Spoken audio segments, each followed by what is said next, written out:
झारखंड के स्वास्थ्य मंत्री सह धनबाद जिले के प्रभारी मंत्री बन्ना गुप्ता शनिवार को कोयलांचल धनबाद दौरे पर पहुंचे, जहां दोपहर 1 बजे से 3 बजे के बीच हाउसिंग कॉलोनी में पूर्व मंत्री मन्नान मलिक के आवास के सामने वाले पार्क में जनसुनवाई कार्यक्रम का आयोजन किया गया, जहां भारी संख्या में पार्टी के कार्यकर्ताओं के साथ आम फरियादी भी शामिल हुए। हालांकि इस जन सुनवाई में 80% कांग्रेस के पार्टी कार्यकर्ता तो 20% आम जनता शामिल हुई। इस जन सुनवाई कार्यक्रम के दौरान मंत्री बन्ना गुप्ता से बहुत सारे मुद्दों को लेकर आम जनता से लेकर पार्टी के कार्यकर्ताओं ने लिखित आवेदन दिए। किसी ने स्वास्थ्य सुविधा से जुड़ी मुद्दों को उठाया तो किसी ने जमीन विवाद और पुलिस से जुड़ी शिकायतों पर चर्चा की, तो किसी ने कोलगेरी क्षेत्र में विस्थापन और पुनर्वास के मुद्दे पर गुहार लगाई। वहीं बीबीएमकेयू कुलपति द्वारा इंटर की पढ़ाई कॉलेज में बंद किए जाने के मुद्दे पर अनुबंधित शिक्षकों ने मंत्री से गुहार लगाई और कहा कि 100 से अधिक शिक्षकों का क्या होगा, इसी मनमानी पर उतर आए हैं। तो वहीं झमाड़ा के मृत कर्मचारियों के आश्रित परिजनों ने अनुकंपा के आधार पर अब तक नियोजन नहीं मिलने पर मंत्री से गुहार लगाई और आत्मदाह की चेतावनी दी। वे पिछले 1.5 साल से झमाड़ा ऑफिस के मुख्य द्वार पर रात दिन धरना दे रहे हैं, बेमियादी आंदोलन कर रहे हैं। वहीं कुछ लोगों ने SNMMCH की समस्याओं से अवगत कराया, तो किसी संवेदक ने कोरोना काल के दौरान स्वास्थ्य विभाग में की गई मेडिकल उपकरण की सप्लाई और बकाया भुगतान को लेकर पिछले 2 साल से गुहार लगाने पर भी अभी तक भुगतान नहीं मिलने पर स्वास्थ्य मंत्री का ध्यान आकृष्ट कराया। तो वहीं किसी ने प्रभारी मंत्री से धनबाद की RCD और नगर निगम की लापरवाही को लेकर भी शिकायत की।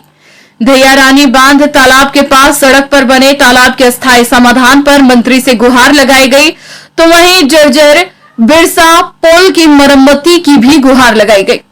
धनबाद के बाजार समिति के व्यापारियों ने मंत्री से अपना दुखड़ा बताया और कहा कि यहां पर कई समस्या बनी हुई है। वहीं चुनाव के समय मतगणना केंद्र बनाने से भी कारोबारियों को परेशानी होती है। इधर जनता मार्केट के व्यापारियों ने भी मंत्री से दुकान को नियमित करने और भाड़ा सरकार द्वारा वसूलने की मांग की। अभी तक 1.5 साल से मामला लटका हुआ है। बस वही है कि जनता मार्केट का कुछ रेगुलराइज किया जाए, हमें कुछ ऑथेंटिक पेपर वगैरह दिया जाए, ताकि जो हम लोग के सिर पे एक तलवार लटक रही है, वो उसको भय का माहौल है जो हमारे अंदर, वो दूर हो। कि हमारे गांव में एक जो स्वास्थ्य केंद्र है 3 वर्षों से बंद तक पड़ा हुआ है, जिस पर लोग अभी शराबी लोग बैठते हैं, शराब होता कि जुआ खेलते हैं। न ही उसमें डॉक्टर है, न ही नर्स है, न ही ANM है। इस प्रकार से जो हमारे ग्रामीणों को मिलने चाहिए सुविधा, स्वास्थ्य सुविधा, वो नहीं मिल पाते। मैं चाहता हूं, सरकार से निवेदन करता हूं कि जल्द से जल्द उसको खुलवाया जाए। झारखंड के जितने भी अंगीभूत कॉलेज हैं, जितने भी यूनिवर्सिटी हैं, सब जगह इंटर की पढ़ाई होती थी, सब जगह इंटर की पढ़ाई चालू हो गई। सरकार बोल रही है कि हम या उच्च शिक्षा विभाग या ये आपका जो है सरकार का कहना है कि हम लोग किसी तरह का ये आदेश जारी नहीं किए कि इंटर का एडमिशन नहीं लेना है। फिर भी हमारे VC महोदय सुखदेव हुए हैं, वो अपना तानाशाही रवैये में अड़े हुए हैं कि हमको इंटर का एडमिशन नहीं लेना है। ठीक है, बच्चों का व्यवस्था तो सरकार कर लेगी, हम लोग जो आज 5 साल 7 साल 8 साल 10 साल से जो कार्यरत हैं, इंटर को संभाले हुए, क्या करेंगे हम लोग, कहाँ जाएंगे, ये बता दें VC महोदय। लोग इसी से हमारा रोजी रोटी जुड़ा हुआ है, हमारे बच्चे हैं, आप देख ही रहे हैं संख्या में कितने हम लोग आए हैं। आज हम लोग का फास्टिंग है, उसके बावजूद भी मंत्री जी से मिलने आए हैं, क्योंकि अब इंटरमीडिएट करीब करीब बंद के कगार पे। हमारे VC अपना काम शुरू कर दिया है कि हम जल्दी से जल्दी उसको बंद करें और जितना इंटरमीडिएट का फंड है हम अपने पास बटोर लें, लेकिन ऐसा होने नहीं देंगे हम लोग मेडिकल इक्विपमेंट के सप्लायर हैं, और कोविड जब शुरू हुआ था तो जब कोई घर से निकल नहीं रहा था, उस समय हम लोगों ने बहुत सारा काम किया। उस समय DC महोदय ने बुला कि हम लोग वेंटिलेटर ठीक करना, ये सब जुटे रहे थे। उसी समय कुछ सप्लाई हुई है, 20-21 का पेमेंट पड़ा हुआ है और कोई सुनता नहीं है। बहुत है यहाँ पर, जैसे अलग अलग विभाग में है, जैसे सिविल सर्जन है, धनबाद है, 7 लाख पड़ा हुआ है, कोई सुनता ही नहीं।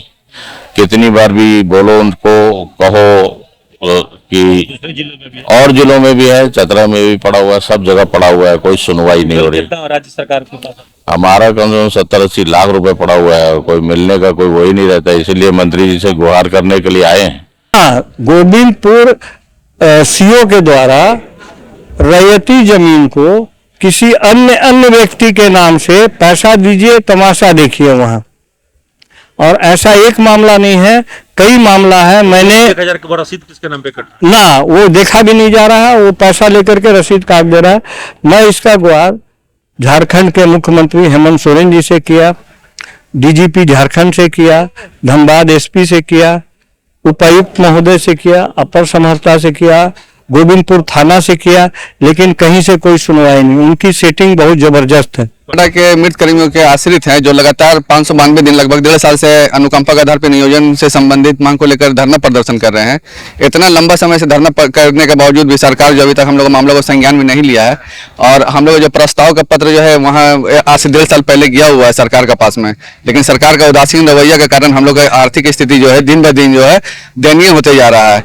इसी मामले को लेकर के हम लोग जो है यहाँ पर आए हैं बन्ना गुप्ता जी के पास में, जो स्वास्थ्य मंत्री हैं, और उनको अपना बात को बताएं। हम लोग आते हैं बराबर यहाँ चिट्ठी देते हैं, यहाँ पर कोई कार्रवाई नहीं होता। बोले ठीक है हम चिट्ठी लिखेंगे सर इनको प्रधान सचिव को, तो प्रधान सचिव को जो है वो चिट्ठी मतलब लिखे हैं, लेकिन चिट्ठी बराबर यहाँ से जाता है लेकिन कोई कार्रवाई नहीं होता है। इसी से हम लोग जो है इस बात पे मतलब दुख है हम लोग को, और अगर स्थिति ऐसा ही रहा तो हम लोग 9 तारीख को ग्रुप का मीटिंग करेंगे और बहुत जल्द जो है आत्मदाह का जो है हम लोग निर्णय लेंगे इस पर। आज इस जन सुनवाई में सबसे जो गंभीर मुद्दा है इस वक्त जो रानी तालाब है, आप देख रहे हैं लगातार प्रतिदिन वहां यात्रियों की गाड़ियां फंस जाती हैं, कई यात्री गिर करके चोटिल हो जा रहे हैं, और जो साइकिल और 2 पहिया वाहन को तो चलना ही मुश्किल हो गया है। दूसरा एक जो आप देख रहे हैं ये बिरसा पुल, ये 1980 के दशक में ये पुल बना था, और आज भी काफी जो पुरुलिया की ओर जाने वाली लोग बसों ट्रकों का कतार लगा रहता है, और यात्रियों को आने जाने में काफी दिक्कतों का सामना करना पड़ रहा है। वहां सैकड़ों की संख्या में गड्ढे बन गए हैं, और नीचे से जो सरिया है वो निकल के साफ देखा जा सकता है, और रेलिंग भी, दोनों तरफ रेलिंग भी 20-20 फुट टूट चुका है। कभी भी कोई बड़ा दुर्घटना वहां घट सकती है। आज जन सुनवाई हमारे माननीय मंत्री स्वास्थ्य मंत्री के द्वारा यहाँ लगाया गया था, उसी संदर्भ में हम यहाँ पर आए हैं, क्योंकि अभी लगातार बारिश हो रही है, और उसके कारण हमारे गोविंदपुर प्रखंड का अध्यक्ष होने के नाते वहां विभिन्न पंचायतों से यह सूचना प्राप्त है कि बारिश के कारण यहाँ पर बहुत सारे मकान ध्वस्त हो चुके हैं। तो उनको हम ये ज्ञापन दिए हैं कि अभी त्वरित कार्रवाई करते हुए इस पर, और आपदा प्रबंधन के तहत तुरंत जांचों उपरांत वैसे लाभुकों को जिनका घर ढह चुका है बरसात में, उन लोगों का अविलंब आपदा प्रबंधन के तहत राहत कोष। इधर मंत्री बन्ना गुप्ता ने सभी की समस्याओं को बारी बारी से सुना और सभी के समस्याओं के निष्पादन के लिए संबंधित विभाग के पदाधिकारी को व्यक्तिगत रूप से फोन कर आवश्यक कार्रवाई के निर्देश दिए। इस मामले में उन्होंने विभाग को पत्र भेजकर आवश्यक कार्रवाई करने का निर्देश भी दिया। जन सुनवाई के दौरान मंत्री बन्ना गुप्ता पूरी तरह से मूड में नजर आए और सभी मसलों को ध्यानपूर्वक सुनकर कार्रवाई का भरोसा दिलाया। जन सुनवाई कार्यक्रम के बाद मीडिया से बात करते हुए सभी सवालों का जवाब भी दिया और कहा कि धनबाद को शांत नहीं होने देंगे। जो भी अपराधी धनबाद में क्राइम कर रहे हैं उन सबको जेल जाना होगा। कई एक समस्याओं पर अलग अलग तरीके से आम जन अपनी अपनी समस्याओं को रख रहे हैं, और हम लोगों का ये दायित्व है कि हम लोग उनकी समस्या को समझकर संबंधित पदाधिकारियों को दूरभाष पे भी इसकी समस्याओं से अवगत करा रहे हैं और पत्राचार भी कर रहे हैं। तो आज यहाँ जन सुनवाई का ये कार्यक्रम हमारे पार्टी के जिलाध्यक्ष जी के नेतृत्व में ये जन सुनवाई का कार्यक्रम चल रहा है। अभी मैंने उस विषय में नगर आयुक्त साहब से फोन पर भी बातचीत किया है। वहाँ वाटर लिफ्टिंग के लिए पंप वगैरह लगाए गए हैं जो नाकाफी है। मैंने उनको अभी निर्देश दिया है कि सबसे पहले वाटर लिफ्टिंग करा के जल जमाव को दूर करो, चूँकि चिकनगुनिया डेंगू वगैरह के अभी बहुत सारे मामले आ रहे हैं। और उसी के साथ उन्होंने बताया है कि वहाँ कोई ट्रेन वगैरह का भी सिस्टम बनना है और रोड भी वहाँ जो है लो लेवल का इलाका है तो उसको ठीक दुरुस्त करना है। आयुष्मान भारत और मुख्यमंत्री गंभीर योजना का टाई अप किया गया है अब जो टाई अप किया गया है उस टाई अप में कुछ तकनीकी व्यवधान है।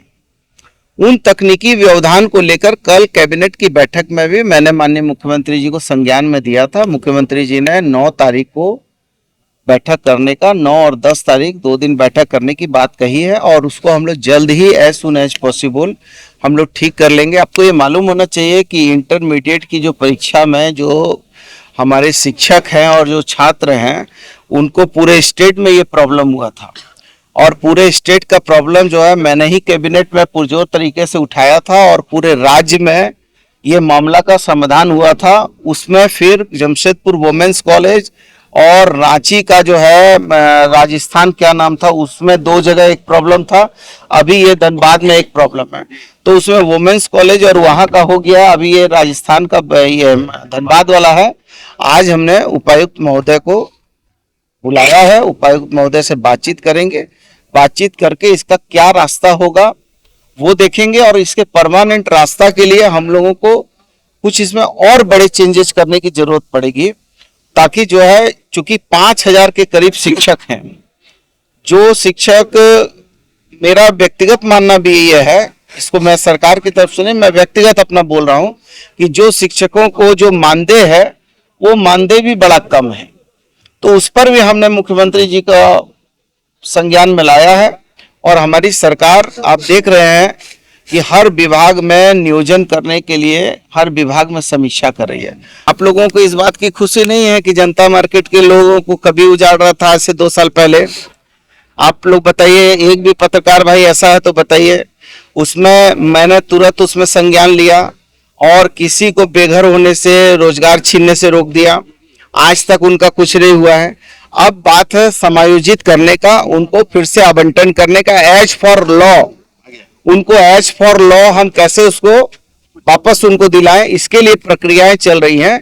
अभी मैंने एमडी जो हैं अमित जी से भी बात किया, चेयरमैन हमारे हैं संजय लाल पासवान जी से बात किया, हमने जो है एग्जीक्यूटिव इंजीनियर से बात किया, तो शायद या तो रिटायर हो गए या बदली हो गया, तो एसडीओ जो है उनसे भी मेरी बात हुई है।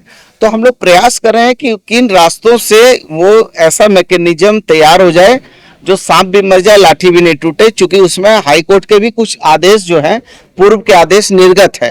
देखिए, निरीक्षण तो हम करेंगे, लेकिन निरीक्षण हमको पेपर में वो आप एक हम लोग छोटे में पढ़े थे अखबार में नाम, देखिए स्थितियां बहुत विकराल थी कोविड के पहले, स्थितियों को सुधार करने का बहुत प्रयास हुआ, लेकिन नंगा नहाएगा क्या, निचोड़ेगा क्या? आदमी अभी मैन पावर है नहीं। लंबा चलेगा। देखिए, एक स्वास्थ्य का मामला है। हाँ। एसएमसीएच में एक व्यक्ति की मौत हो गई, 6 बजे आपका दुमका का पेशेंट था, उसको जो है 6 घंटा तक उसको जो है सब वाहन नहीं मिला। नहीं, बिल्कुल, यदि ये बात है, 5 जबकि उसका वाहन सब वाहन पड़ा हुआ है, उसके बाद भी ये स्थिति आपके मैं इसको जरूर संज्ञान में लूंगा और आपके बोलने के बाद इस पर मैं पीत पत्र लिखूंगा और आपका हवाला देते हुए इस पर पीत पत्र लिखूंगा, सारी जानकारी मंगाऊंगा, पीत पत्र लिखूंगा और इस पर यदि किसी ने भी कोई कोताही की है तो उस पर जरूर हमारे द्वारा कार्रवाई होगी।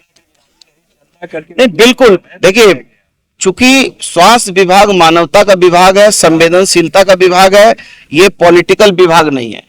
When you want talk with me, what do you want to ask each and every question? I will give proper answer. But if you want only talk in health, so I give you what is the humanity. मानवता क्या है वही बोलेंगे। कि बाजार समिति के लोग आए थे मेरे पास, उन्होंने 6 सूत्री मांग पत्र दिया। पहला उनका मांग पत्र यह था कि उनका ये कहना था कि यहाँ 250 के करीब गोदाम और दुकान है और यहाँ जगह पर्याप्त है, 100 दुकान यदि और बन जाए। और उन्होंने ये भी बड़ा अच्छा प्रपोजल दिया कि यदि सरकार चाहे तो हम व्यवसायी लोग आवेदन करेंगे और हमको ऑथराइज कर दे, नक्शा दे दे, जमीन बता दे, हम उनके हिसाब से दुकान बना लेंगे और उसका रेवेन्यू जनरेशन सरकार करे। पहला उन्होंने कहा। इस संदर्भ में मैंने तुरंत उसके सेक्रेटरी राकेश जी से बातचीत किया। मैंने उनसे पूछा कि भाई आपके पास अभी फंड कितना है, तो बताया करीब 33 करोड़ रुपए के आसपास है। फिर एक उनकी समस्या थी कि नाली वगैरह बजबजा रही है, गंदगी है, मैंने तुरंत उसके लिए भी निर्देश दे दिया। उसके बाद उन्होंने एक चीज कहा कि यहाँ पर बहुत पुलिस वाले लोग गाड़ी पकड़ते हैं और पकड़ के यहाँ पर इसको जो है मालखाना बना दिया है। मैंने तुरंत एसएसपी साहब को, डीसी साहब को तुरंत आदेश किया कि आप तुरंत यहाँ से गाड़ी जो है, उन्होंने कहा कि हमको गोविंदपुर में 5 एकड़ जमीन मिल गई है, हम यहाँ से 1 महीना के अंदर गाड़ी शिफ्टिंग करेंगे। फिर मैंने ये कहा कि जितनी गाड़ियां ऐसी हैं जो गाड़ियों का अदालत के द्वारा डिस्पोजल हो चुका है और कंडम हो गई है, उनको आप क्यों ये नहीं कर रहे हैं, उनको आप ऑक्शन कर दो, ऑक्शन करके मैटर खत्म करो, ये भी मैंने कह दिया। तीसरा उनका एक और चौथा सवाल था कि जब चुनाव आता है तो हमारे यहाँ पर जो है चुनाव में हमको यूज किया जाता है, सेंटर बनाया जाता है, जिससे हमारा जो है सामान भी नुकसान होता है। तो मैंने ये कहा कि मैं डीसी साहब को भी कहा, एसएसपी साहब को भी कहा कि जब हम जमशेदपुर में पहले लड़ते थे तो करंडी में बाजार समिति होती थी, वहीं काउंटिंग होता था, लेकिन परिस्थिति और समय के आकलन के बाद वो कोऑपरेटिव कॉलेज वगैरह में शिफ्ट हो गया। तो इसको भी वहां से आप शिफ्ट करके किसी अन्य जगह कीजिए जहां पर आवश्यकता की पूर्ति में व्यवधान ना हो। तो ऐसे 5-6 सवाल उन्होंने बताए थे। अब देखिए, हम तो कम पढ़े लिखे आदमी हैं, बैकवर्ड आदमी हैं, तो थोड़ा हम उतना तो नहीं जानते, लेकिन एक पढ़े थे तो बता दिया। नियुक्ति को लेकर क्या मैंने कहा है उनको, मैंने पत्राचार भी किया है, डीसी साहब से बात करूंगा, बात करके मैं देखूंगा क्या समाधान होगा। अरे भाई, हम गरीब का बेटा, बैकवर्ड आदमी, तो हमको न दर्द है मालूम, तो हम करेंगे उपाय। लोकसभा चुनाव तो देखिए हमारी पार्टी के स्थानीय जिलाध्यक्ष जी तय करेंगे, प्रदेश में राजेश ठाकुर जी करेंगे, फिर प्रभारी जी करेंगे, उसके ऊपर मैडम सोनिया गांधी, राहुल गांधी जी, मल्लिकार्जुन खड़गे साहब, ये लोग तय करेंगे। लेकिन भाजपा ने राहुल गांधी के रावण का मुखौटा लगा के बोल दिया। हाँ, बोलेंगे, बिल्कुल बोलेंगे। देखिए, आप इस बात को समझिए और मानिए, क्योंकि देखिए राष्ट्रपिता महात्मा गांधी को जब सीने पर गोली मारी तो कौन लोग थे? वो नाथूराम गॉडसे थे। वो एक व्यक्ति जरूर था, लेकिन एक विचार था। उसने जब गोली मार दिया तो उन्होंने अंतिम सांस लिया तो 3 शब्द बोले थे, हे राम हे राम हे राम, प्राण त्यागा। हम सनातन मानने वाले लोग भक्त और भगवान दोनों को पूछते हैं, तो हनुमान जी से पूछा कि माता सीता और प्रभु राम कहाँ है, सीना फाड़ के दिखा दिया। तो ये लोग तो बोलेंगे, लेकिन हम लोग, ये लोग चूंकि सत्ता पर कब्जा करने के लिए मर्यादा पुरुषोत्तम राम का नाम लेते हैं। और मैं बोलता हूं कि राम नहीं मिलते ईंट और गारों में, राम मिले हैं निर्धन की आंसू की धारों में, राम मिले हैं वचन निभाती आयु को, राम मिले हैं घायल पड़े जटायु को, राम मिले हैं अंगद के उस पांव में, राम मिले हैं मर्यादा से जीने में, राम मिले हैं हनुमान के सीने में, राम मिले हैं प्रण हेतु वनवास में, राम मिले हैं केवट के विश्वास में, राम मिले हैं अनसुईया की मानवता में, राम मिले हैं सीता जैसी पावनता में, और राम नहीं मिलते मंदिरों के फेरों में, राम मिले हैं सबरी के झूठे बेरों में। माता सबरी ने झूठा पेड़ खिलाया तो राम जी खाए, तो लक्ष्मण जी रोके तो बोले भैया आप बड़ा डांटते हैं। तो कहा कि हमको प्रभु अगला जन्म दीजिए तो हम आपके बड़े भाई बने।